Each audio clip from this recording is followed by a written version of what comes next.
రాష్ట్రానికి విద్యుత్ సంక్షోభం నుంచి గట్టెక్కింది. నేను తెలుగుదేశం ఎమ్మెల్యేగా ఉన్నా వాస్తవాలను చెప్పాలి అని చెప్పి అక్కడి నుంచి నేను తెలుగుదేశం ఎమ్మెల్యేకి సభలో మాట్లాడితే ఈ సభ్యుడు వాళ్ళని పొగడతాడా, మార్షల్స్ని బట్టి ఈడ్చి బయట పడేయండి, నన్ను ఈడ్చి బయట పడేపించండి అధ్యక్ష.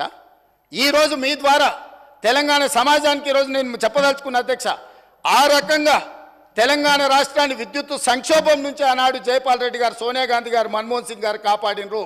ఆ తర్వాత ఉమ్మడి రాష్ట్రంలో తీసుకున్న నిర్ణయాల వల్ల భూపాలపల్లిలో ఉన్న 1200 మెగావాట్లు కానీ ఇతర ప్రాంతాలలో ఆనాడు ఉమ్మడి రాష్ట్రంలో ప్రారంభించిన పవర్ ప్రాజెక్టులు తెలంగాణ రాష్ట్రం వచ్చిన తర్వాత ఉత్పత్తిలోకి వచ్చినాయి. కాబట్టి అడిషనల్ పవర్ మొత్తం మనకు యాడ్ అవ్వడం వల్ల తెలంగాణలో విద్యుత్ సంక్షోభాన్ని నుంచి మనం బయటపడ్డాం అధ్యక్ష.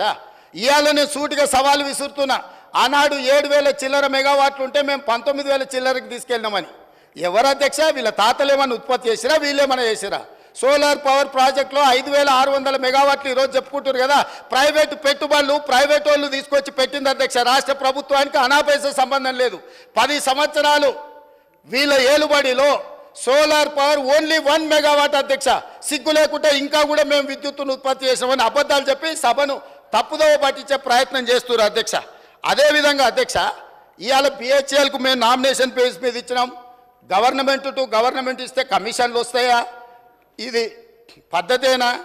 మీరు ఎక్కడ గండి కొట్టిరు, ఎక్కడ బొక్కిండ్రు, ఎక్కడ మెక్కిండ్రు మాకు తెలియదు అనుకుంటున్నారు అధ్యక్ష. మేమేం చదువుకోకుండానే ఇక్కడికి వచ్చినాం అనుకుంటురా అధ్యక్ష?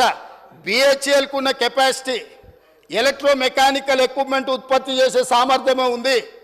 బిహెచ్ఎల్కు civil balance of plant work అంటారు. అంటే సంస్థ ఒక విద్యుత్ ఉత్పత్తి చేయాలంటే బ్రాయిలర్సు మెకానికల్ ఎక్విప్మెంటే కాదు అధ్యక్ష, సివిల్ వర్కులు ఉంటాయి. సివిల్ వర్క్లు అంటే ప్లాంట్ను ప్రిపేర్ చేయడం కానీ, తెచ్చిన మిషన్లు ఫిట్ చేయడం కానీ, దాని కాంపౌండ్ కానీ, దాని రూఫ్ కానీ, సరే అక్కడ ఉండే ఎంప్లాయీస్ క్వార్టర్స్ కానీ, ఇవన్నీ. సో ఎప్పుడు కూడా ఈ దేశంలో ఉమ్మడి రాష్ట్రంలో ఏదైనా పవర్ ప్రాజెక్టు నిర్మాణానికి ఎలక్ట్రో మెకానికల్ ఎక్విప్మెంట్ సంబంధించిన ఉత్పత్తి కానీ లేకపోతే సరఫరా కానీ బిహెచ్ఎల్కి ఇస్తారు, లేకపోతే బిహెచ్ఎల్ లాంటి సంస్థలకు ఇస్తారు. మిగతా సివిల్ వర్కులు మొత్తం BOP balance of plant work అంటారు. అవి మిగతా కాంట్రాక్టర్లకు ఇస్తారు. వీళ్ళిద్దరు సమన్వయం చేసుకొని విద్యుత్ శాఖ అధికారులు, ఇంజనీర్ల పర్యవేక్షణలో సివిల్ వర్కులు చేసే కంపెనీ సివిల్ వర్కులు చేస్తుంది, ఎలక్ట్రో మెకానికల్ ఎక్విప్మెంట్ చేసే పని చేస్తారు. ఆ రెండింటిని కలిపి ప్రాజెక్టులు నిర్మిస్తారు అధ్యక్ష. ఇప్పటివరకు దేశంలో జరిగింది. కానీ తెలివితేటలు గల్లోళ్ళు, ఎట్లయితే కొట్టేయాలనో తెలిసిన వాళ్ళు, వీళ్ళు తెలివితేటలన్నీ ప్రదర్శించి G2G బిహెచ్ఎల్కి ఇస్తున్నాం అనే నెపం మీద ఏదైతే అంచనాల రేట్ల ప్రకారం వీళ్ళు డైరెక్ట్గా బిహెచ్ఎల్కి ఇచ్చారు అధ్యక్ష. బిహెచ్ఎల్కు 4,000 మెగావాట్లు దాదాపు 29,000 చిల్లర కోట్లు. నేను సబ్జెక్టు కరెక్షన్ నేను రికార్డు మళ్ళీ తీసుకొని చెప్తా అధ్యక్ష. ఆనాడు ఒప్పందం చేశారు. బిహెచ్ఎల్ నుంచి వీళ్ళ బినామీలు, వీళ్ళ బంధువులు, వీళ్ళకి కావాల్సిన వాళ్ళు సివిల్ వర్కులు మొత్తం మళ్ళీ బిహెచ్ఎల్ నుంచి వాళ్ళ కాంట్రాక్ట్ ఇచ్చారు అధ్యక్ష. ఈరోజు విచారణకి ఇస్తే ఎందుకు గుండెలు బాదుకుంటారు అధ్యక్ష? ఉన్నదంతా బిహెచ్ఎల్కి అయితే కేంద్ర ప్రభుత్వము సంస్థకే ఇచ్చినప్పుడు బాధ ఎందుకు పడుతున్నారు అధ్యక్ష? కోర్టుకి ఎందుకు పోయినరు? విచారణ జరగొద్దని ఎందుకు అంటున్నారు? ఎందుకు పొడవ పేపర్లు పెడుతున్నారు? ఈరోజు బిహెచ్ఎల్ నుంచి సివిల్ వర్కులు మొత్తము ప్రైవేట్ కాంట్రాక్టర్లకు వీళ్ళ బినామీలకు ఇచ్చిండ్రు. 1,000 కోట్ల రూపాయలు ఒప్పందాలు జరిగినాయి. అందులో ఫ్రాడ్ జరిగింది. చివరికి సరఫరా చేసే కంకర కా నుంచి, ఇసుక కా నుంచి, వాచ్మెన్ల కా నుంచి వాళ్ళ పార్టీ నాయకులకు, పార్టీ ఫిరాయించిన మాజీ ఎమ్మెల్యేలకు అప్పచెప్తే కోమటిరెడ్డి వెంకటరెడ్డి గారు అక్కడికి వెళ్ళి యాదాద్రి పవర్ ప్లాంట్ విజిట్ చేసి దోపిడీ ఏ విధంగా జరుగుతుందో ఆనాడు కాంగ్రెస్ పార్టీ ఎమ్మెల్యేగా ఉన్న వ్యక్తిని బెదిరించి, లేకపోతే అతనికి ఆ ఒప్పందాల పనులు అప్పచెప్పి ఏ రకంగా వీళ్ళు దోపిడీకి పాల్పడ్డారో ఈరోజు విచారణలో బయటకు వస్తుందని చెప్పి ఈరోజు ఊకదంపుడు ఉపన్యాసాలు ఇచ్చి ప్రజల్ని మభ్యపెట్టే ప్రయత్నం చేస్తున్నారు అధ్యక్ష. అదేవిధంగా అధ్యక్ష, మేము మీకు ఇక్కడ ఒక ఇది నేను చెప్పదలుచుకున్నాను అధ్యక్ష.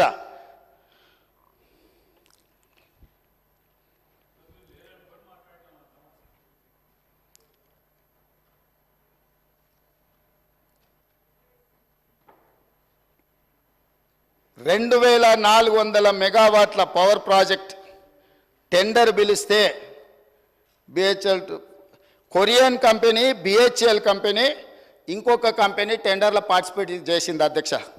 జార్ఖండ్లో 18% లెస్. సేమ్ తెలంగాణలో ఏ తారీఖు నాడైతే అంచనా రేట్లకు తెలంగాణ ప్రభుత్వం బిహెచ్ఎల్కు కాంట్రాక్ట్ ఇచ్చిందో సేమ్ సమయంలో నేను తారీఖు కూడా మీకు చెప్తా అధ్యక్ష, 2017 అధ్యక్ష, జూలై 18, 2017 సేమ్ సందర్భంలో జార్ఖండ్ ప్రభుత్వము క్లియర్గా 2400 మెగావాట్ల విద్యుత్తు ఉత్పత్తి చేసే టెండర్ పిలిస్తే, సూపర్ క్రిటికల్ టెండర్ మీద వాళ్ళు టెండర్ పిలిస్తే బిహెచ్ఎల్, దుసాన్ అనే కొరియన్ కంపెనీ, ఎల్ఎన్టీ కంపెనీ 3 టెండర్ల కాంపిటీషన్లో పాల్గొన్నాయి అధ్యక్ష.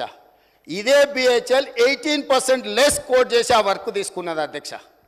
ఈరోజు టెండర్ జరిగితే బిహెచ్ఎల్ కాంపిటీట్ చేసి జార్ఖండ్ రాష్ట్రంలో 18% లెస్లా సూపర్ క్రిటికల్ 2400 మెగావాట్ల పవర్ ప్రాజెక్టు టెండర్ అక్కడ తగ్గించుకుంటే ఇక్కడ రేట్లకు వీళ్ళు ఒప్పందం చేశారు. అంటే 18% లెస్లో తెలంగాణలో వర్కులు చేయడానికి అవకాశం ఉన్న పవర్ ప్రాజెక్టును 4000 మెగావాట్ల విద్యుత్ పవర్ ప్రాజెక్టును బిహెచ్ఎల్కి అప్పచెప్పి ఏం చెప్పిండ్రు అధ్యక్ష? ఆ రోజు 2.5 సంవత్సరాలలో తెలంగాణలో విద్యుత్ ఉత్పత్తి చేసేది ఉన్నది కాబట్టి మేము బిహెచ్ఎల్కి ఇచ్చినామన్నారు. 9 ఏళ్ళు అయింది అధ్యక్ష టెండర్ ఇచ్చి, 9 ఏళ్ళు అయినా ఇంతవరకు ఉత్పత్తి మొదలు కాలేదు అధ్యక్ష. ఆనాడు 7 కోట్లకు పర్ మెగావాట్ విద్యుత్ ఉత్పత్తి చేస్తామని ఒప్పందం చేస్తే ఇవాళ 10 కోట్ల రూపాయలకు పెరిగింది అధ్యక్ష అంచనా. కొన్ని వేల కోట్ల రూపాయల కుంభకోణం జరిగింది. కుంభకోణానికి కారణం అక్కడ మాట్లాడేటైనా వాళ్ళ గురువు గారు దోపిడీకి ఏ విధంగా మొత్తం రాష్ట్రాన్ని జొర్రేయచ్చో, ఏ విధంగా దోసుకోవచ్చో వీళ్ళు చేసిన ప్రయత్నాలను, అది ఛత్తీస్గఢ్ నుంచి పవర్ పర్చేజ్ అగ్రిమెంట్లో జరిగిందేంది, భద్రాద్రిలో సబ్ క్రిటికల్ టెక్నాలజీ, గుజరాత్కు సంబంధించిన ఇండియా బుల్ అనే కంపెనీ సబ్ క్రిటికల్ టెక్నాలజీతోని 1000 మెగావాట్స్కు పర్చేజ్ అగ్రిమెంట్ ఇచ్చింది అధ్యక్ష బిహెచ్ఎల్కు.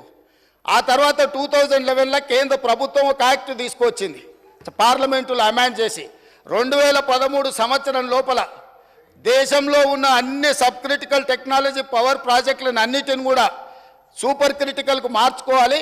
కొత్తగా నిర్మాణం చేయబోయే ప్రాజెక్టులు కూడా సూపర్ క్రిటికల్ టెక్నాలజీ.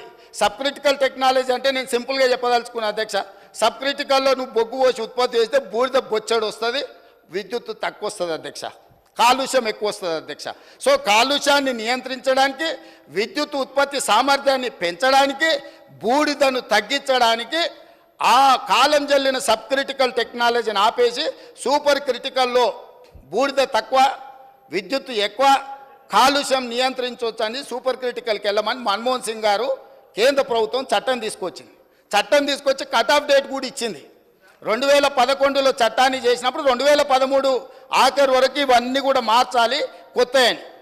ఈ పీరియడ్లో ఇండియా బుల్స్ అనే గుజరాత్ కంపెనీ బిహెచ్ఎల్కి పర్చేజ్ ఆర్డర్ ఇచ్చి కొనుగోలు చేసినాక యాక్ట్ మారింది. యాక్ట్ మారినాక వాళ్ళు అక్కడ ప్రారంభించలేకపోయారు, అది అక్కడ ఉండిపోయింది. వాళ్ళు వెనక్కి వెళ్ళి బిహెచ్ఎల్ను మేము కట్టిన పైసలు మాకు వాపస్ ఇవ్వండి అని అడిగారు. అప్పుడు బిహెచ్ఎల్ ఏమన్నది, మీరు పర్చేజ్ ఆర్డర్ ఇచ్చిండ్రు, మేము ఆల్రెడీ మిషన్లు తయారు చేసి ఆడ పెట్టినాం, ఇప్పుడు మీ డబ్బులు మీకు వెనక్కి ఇవ్వడానికి లేదు, మిగతా బ్యాలెన్స్ కూడా మాకు కట్టాల్సిందని వాళ్ళు అన్నారు. అప్పుడు బిహెచ్ఎల్ని ఏం చేయాలంటే, ఎవడైనా తలమాసినోడు, ఎవడైనా రాష్ట్రాన్ని దిగమింగటోడు దొరికితే వా బక్రాగాన్ని తీసుకొచ్చి మాకు అప్పచెప్పు, ఆ బక్రాగాన్ని నెత్తి మీద ఇవన్నీ పెడతాం, నువ్వు నీ పైసలు తీసుకొని పోని.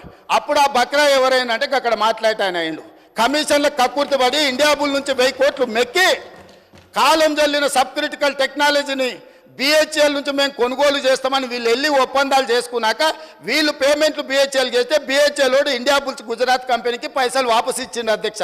అంటే ఇండియా బుల్స్కు వీళ్ళకు మధ్యలో జరిగిన ఒప్పందం, జరిగిన అవినీతి లావాదేవీలు, చీకటి వ్యాపారాలు, దాంట్లో భాగంగానే ఇండియా బుల్స్ కంపెనీని బెయిల్ అవుట్ చేయడానికి